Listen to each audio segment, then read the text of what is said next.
بسم الله الرحمن الرحيم. ألف لام ميم.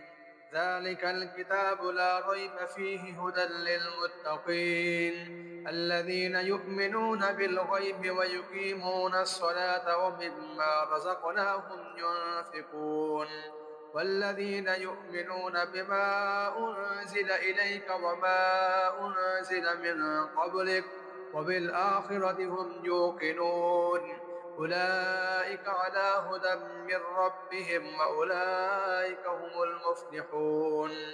إن الذين كفروا سواء عليهم أنذرتهم أم لم تنذرهم لا يؤمنون ختم الله على قلوبهم وعلى سمعهم وعلى أبصارهم غشاوة ولهم عذاب عظيم.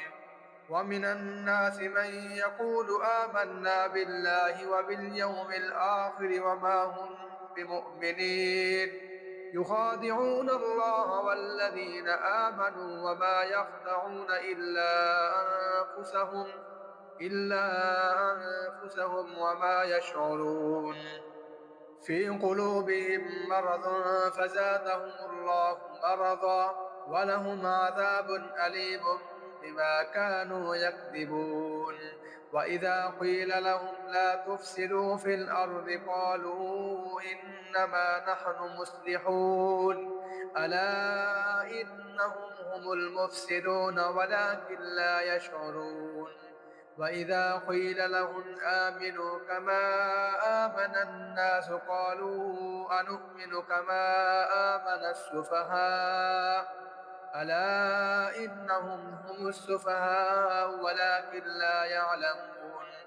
وإذا لقوا الذين آمنوا قالوا آمنا وإذا خلوا إلى شياطينهم قالوا إنا معكم إنما نحن مستهزئون.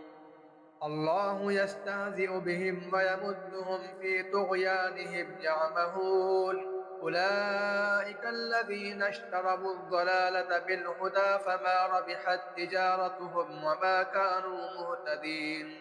مثلهم كمثل الذي استوقد نارا فلما أضاءت ما حوله ذهب الله بنورهم وتركهم في ظلمات لا يبصرون صم بكم عمي فهم لا يرجعون. أو كصيب من السماء فيه ظلمات ورعد وبرق يجعلون أصابعهم في آذانهم من الصواعق حذر الموت والله محيط بالكافرين.